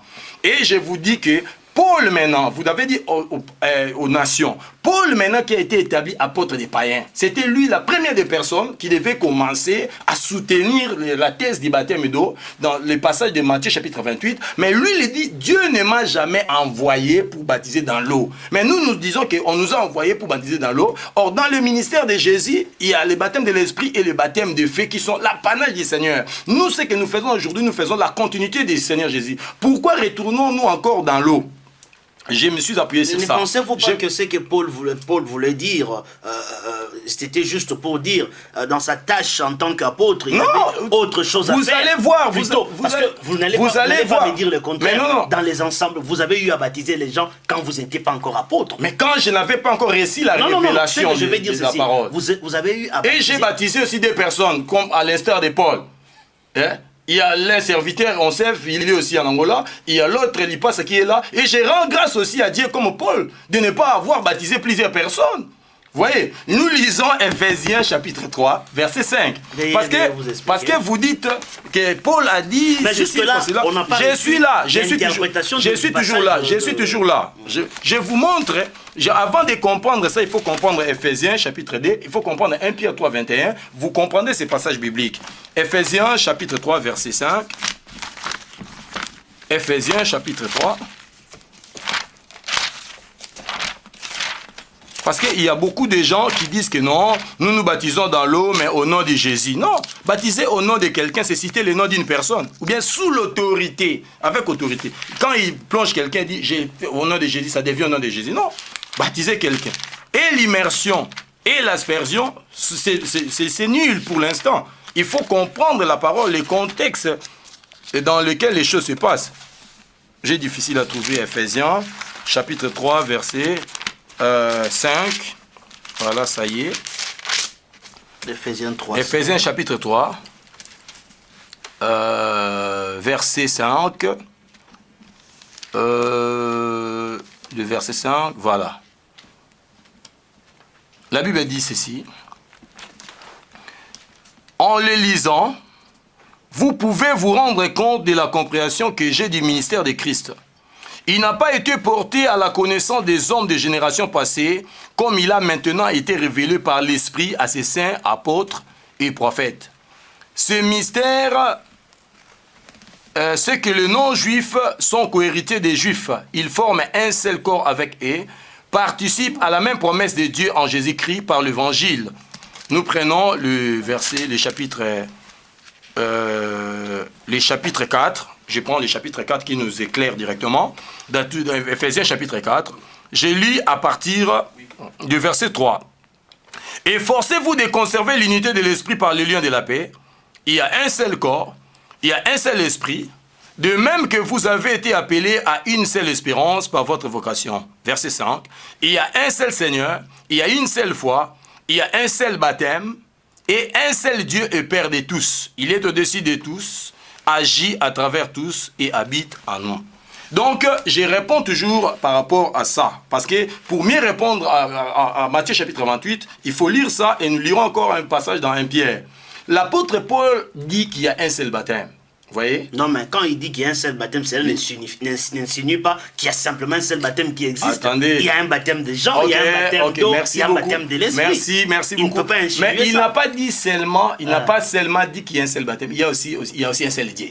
Donc quand il a dit ça, c'est pas cela, je vais dire aussi, il n'y a pas seulement un seul Dieu qui existe. Non, mais vous êtes d'accord avec moi, ça ce n'est pas le débat. Mais oui. Le débat de savoir qu'il y a un seul Dieu n'a pas posé un problème. Mais c'est dans ce même contexte, parce que vous sortez les textes de son contexte, vous en faites un prétexte. Parce que quand vous dites, écoutez, quand vous dites que quand il a dit il y a un seul baptême, c'est pas qu'il y a seulement un seul. Je suis juste en train de... Il y a un seul. Parce qu'il a dit il y a aussi un seul Dieu. Ça dit, vous insinuez aussi, il n'y a pas, c'est ici une forme de Dieu, il y a aussi plusieurs dieux. Non, c'est pas ce que vous voulez dire. Laissez-moi expliquer ce que Paul dit. Je vous en prie. Paul s'adresse à l'église. Nous tendons vers la fin. Oui, Paul s'adresse à l'église. Être bref. Paul s'adresse à l'église. Il dit, pour l'église, il y a un seul baptême, c'est le baptême de l'esprit. Et la Bible dit, vous avez été baptisés par un seul esprit pour former un seul corps. Pour l'église. Il y a un seul baptême.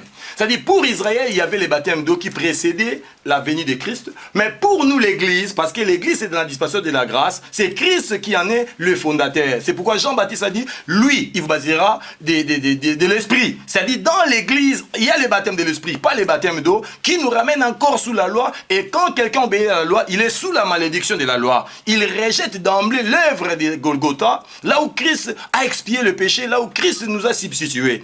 Et Paul explique qu'il y a un seul baptême, il n'y en a pas deux. Parce qu'il y a des gens qui disent qu'il faut être baptisé dans l'eau, après tu seras baptisé de l'Esprit. C'est pas ce que la parole dit. Le Seigneur s'adressait ici aux nations. C'est ce que Pierre a dit. Je vais expliquer. Le Seigneur s'adressait ici aux nations. Ici, il dit, faites des nations des disciples. J'ai montré d'abord à la lumière de la parole qu'on ne peut pas faire de quelqu'un disciple par les baptêmes. Il dit, d'abord si vous lisez ces textes, pour mieux comprendre, Non, il n'y a pas que le baptême. Non, j'ai dit ceci. Continue. J'ai dit ceci. Laisse-moi parler. Il dit ceci. Allez faire des toutes nations. Faites des toutes nations des disciples en les baptisant. Après, on dit enseignez-les ce qu'il vous prescrit. Peut-on baptiser quelqu'un, après on l'enseigne? Voyez, on prend d'abord quelqu'un, on les baptise, après on l'enseigne. Parce que sur base de quoi il va se faire baptiser? Si vous prenez ça dans ce sens-là cru, vous ne comprenez rien. Ici, il y a une définition, voyez. Les nations devaient avoir la révélation de Dieu. C'est pourquoi je vous ai dit que le baptême, c'est l'enseignement. Le baptême, c'est l'engagement. Le baptême, c'est la consécration. C'est-à-dire, ces gens-là des nations devaient être enseignés sur la révélation du Père, du Fils et du Saint-Esprit. Parce que c'était des idolâtres. C'était des polythéistes. C'est la première des choses que les gens devaient faire aux nations. Ils devaient présenter à ces nations-là le vrai Dieu qui s'est manifesté par Père, par le Fils et par le Saint-Esprit. La seule personne, pas trois personnes en Dieu, mais la seule personne qui s'est manifestée par le Père, par le Fils. Pourquoi? C'est là où le Seigneur a dit. Et après les avoir enseignés sur la divinité, le vrai Dieu, pour tout le monde, pour l'humanité, vous devez tout enseigner, toute la doctrine que je vous ai enseignée. Ce n'est pas dans le sens de faire plonger des gens dans l'eau. Prenons 1 Pierre 3, 21. Que dit la parole? 1 Pierre 3, 21. On va aussi voir maintenant ce que la parole dit. C'est que Saint Pierre nous dit par rapport, au baptême. Vous voyez?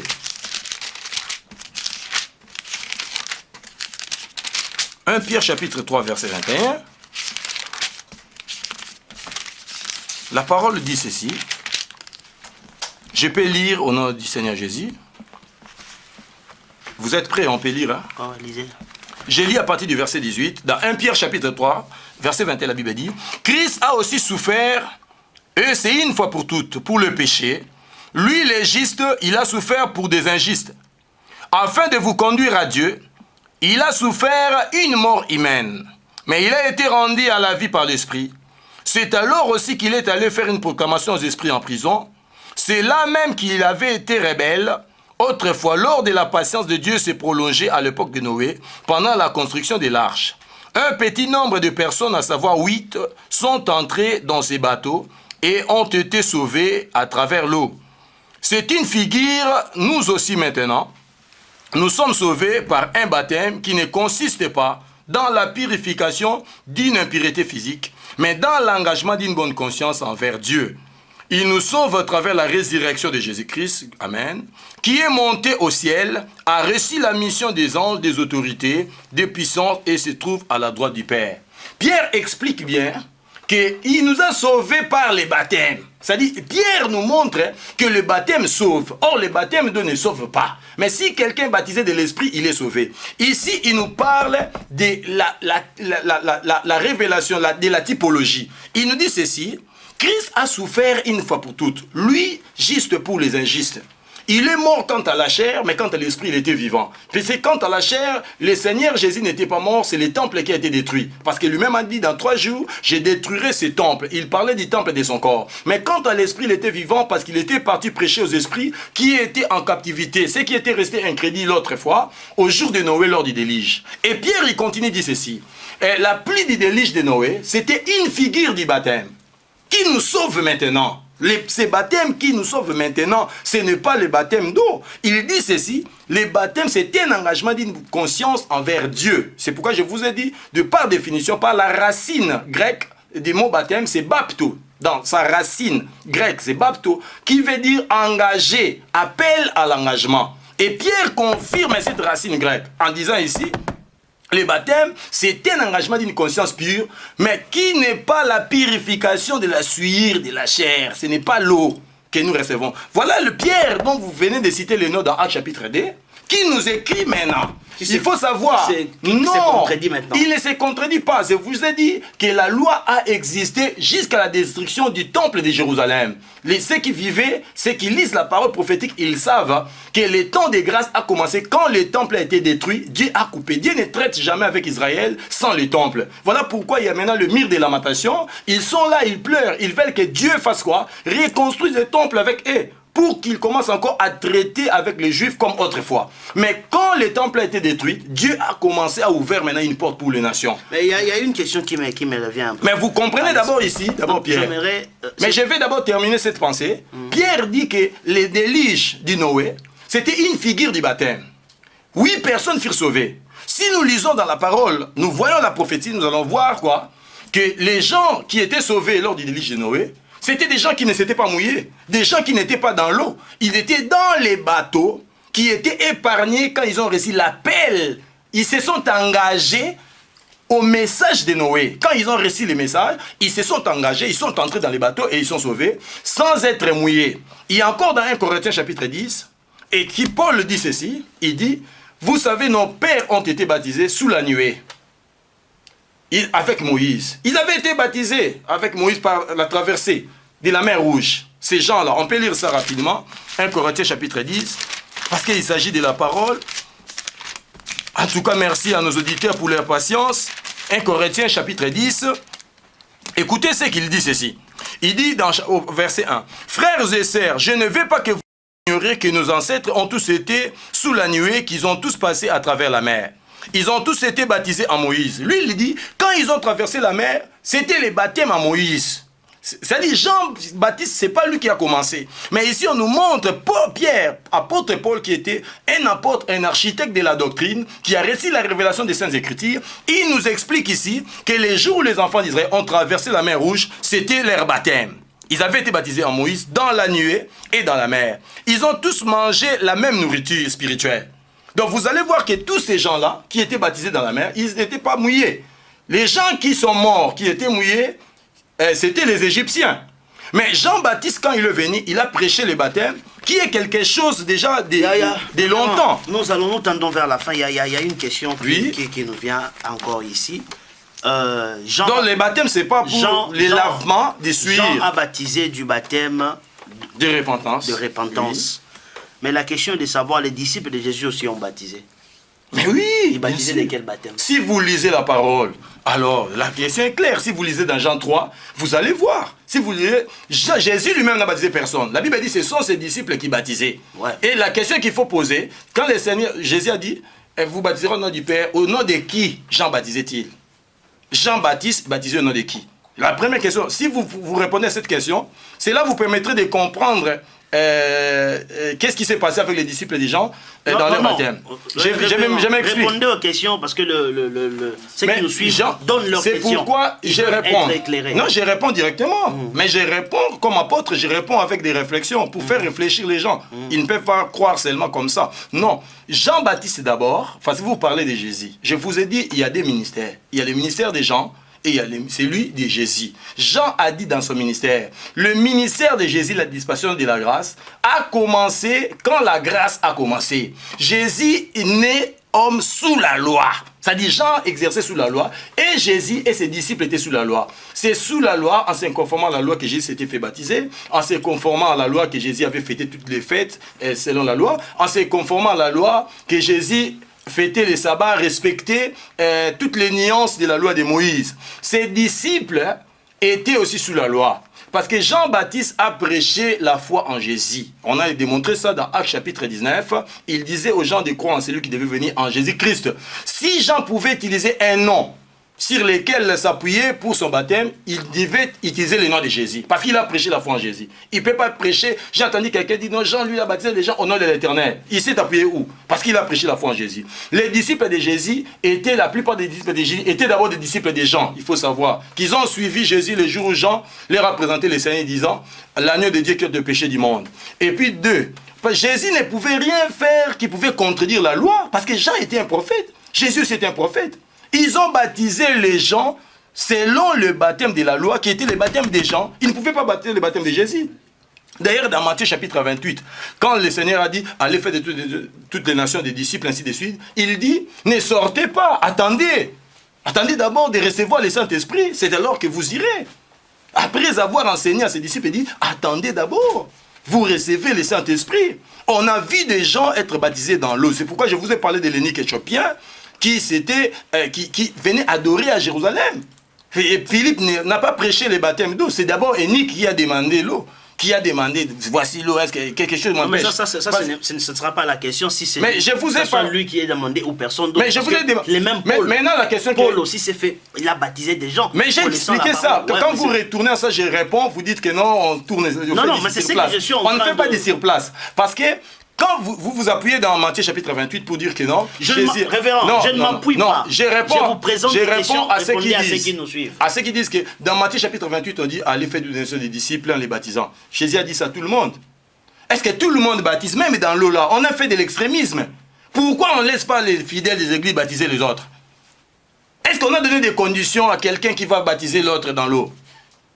On met des conditions. J'ai entendu, mais ici, mais il a dit allez. À qui? Mais ça c'est l'évangélisation. Ouais. Pourquoi vous envoyez tout le monde aller évangéliser? Mais vous interdisez à vos fidèles de baptiser dans l'eau. C'est seulement les pasteurs qui ont le pouvoir de baptiser dans l'eau. Non, c'est vous voyez ça. Donc, Jésus ici ne parlait pas des baptêmes d'eau. Écoutez un peu.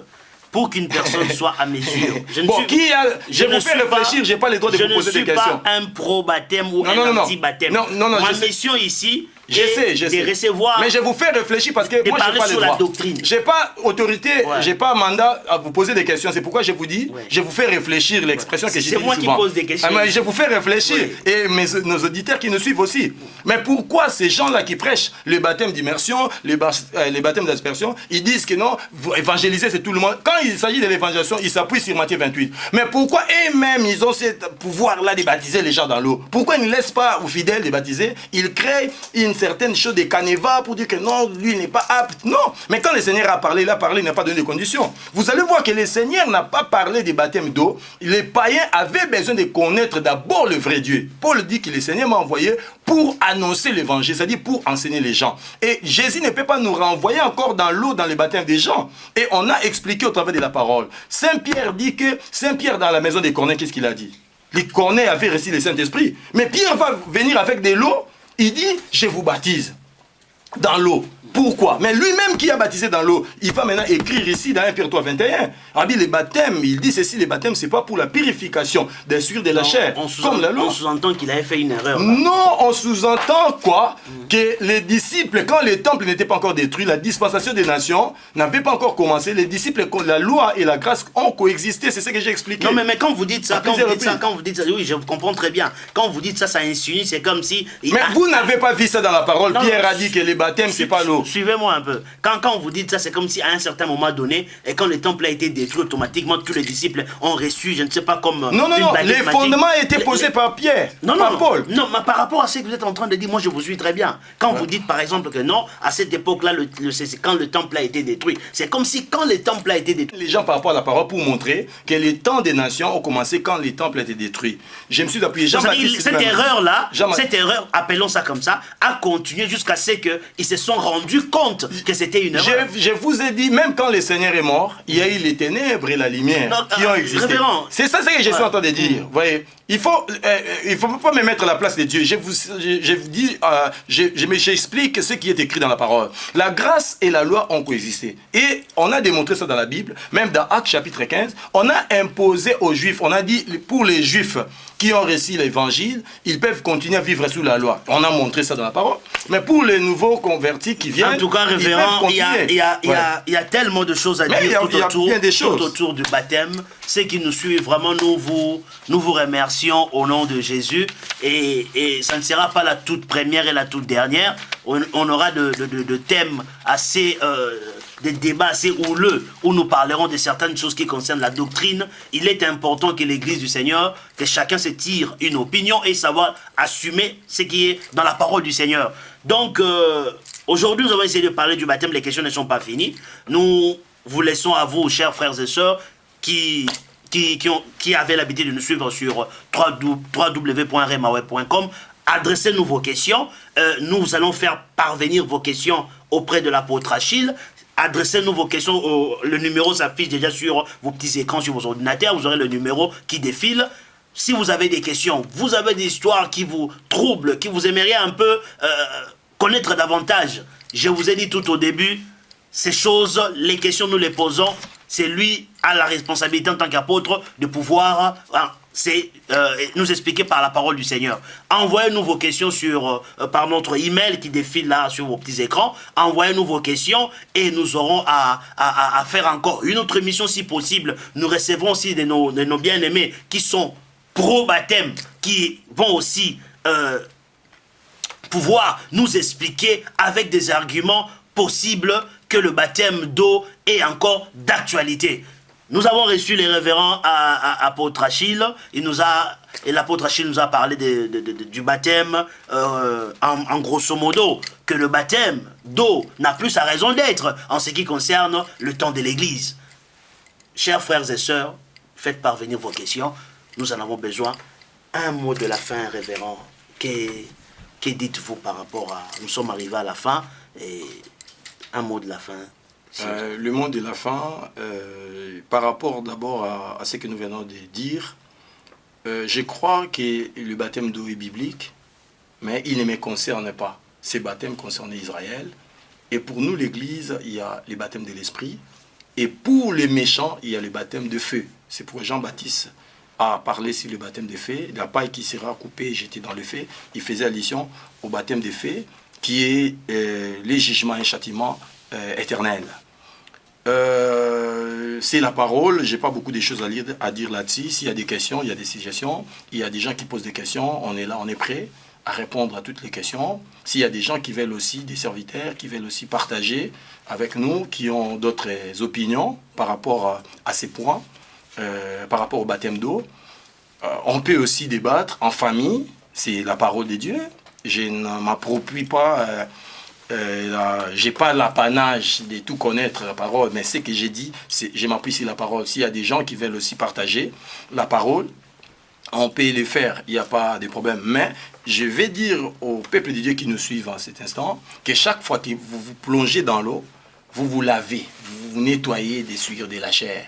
Mais l'eau qui nettoie l'esprit, c'est l'eau qui est spirituelle, qui est la parole, qui nous nettoie de tout péché, parce que le péché ne sort pas avec du savon, parce que la Bible dit, sans le fusion du sang, il n'y a point de pardon de péché. C'est-à-dire le pardon de péché par rapport à l'enseignement de Jean-Baptiste, c'est dans l'eau, répentez-vous. Et les gens qui se faisaient baptiser même dans l'eau, ils ne se répandaient pas. Parce qu'il y a l'exemple, l'illustration la plus frappante, c'est celle de Simon le magicien. La Bible dit il a suivi Philippe, il a réussi son baptême, mais il était toujours magicien. Voilà, il y a des gens qui sont plongés dans l'eau, ils restent toujours sorciers, ils restent toujours ce qu'il est. Mais quand quelqu'un est baptisé de l'Esprit, il n'y a que le Seigneur qui donne l'Esprit. Donc moi, je ne peux pas donner le baptême de l'Esprit à quelqu'un. Non. Mais pour nous, en notre temps, nous avons besoin de l'Esprit. Parce que si nous touchons à l'eau, nous devons reconstruire encore la loi de Moïse. Nous devons rebâtir encore la loi de Moïse. Nous devons encore soulever la loi et nous rejetons l'œuvre de la croix. Donc quand l'agneau est venu, il a purifié. La repentance est faite par la foi en la mort et en la résurrection de Jésus. Et tout en menant une vie nouvelle. Mais pas dans l'eau. Donc ça, c'était une image. Nous sommes maintenant au temps de la réalité. La repentance, c'est dans la parole. Donc c'est ce que je vais dire. Merci beaucoup, révérend Achille. Nous sommes arrivés à la fin, très chers frères et sœurs. Comme je venais de le dire tantôt, faites-nous parvenir vos questions. Vous avez des suggestions, vous avez des choix, des choses qui vous troublent, qui vous avez besoin de plus de connaissances. Et nous lançons aussi des appels vibrants à tous les enfants de Dieu, les hommes de Dieu qui sont pro-baptême, qui aimeraient assister à une émission. Contactez-nous, parlez, nous avons des questions et venez, vous allez nous donner vos réponses en fait que nous puissions éclairer l'opinion. Que le Seigneur de gloire vous bénisse. À très bientôt. Vraiment TV.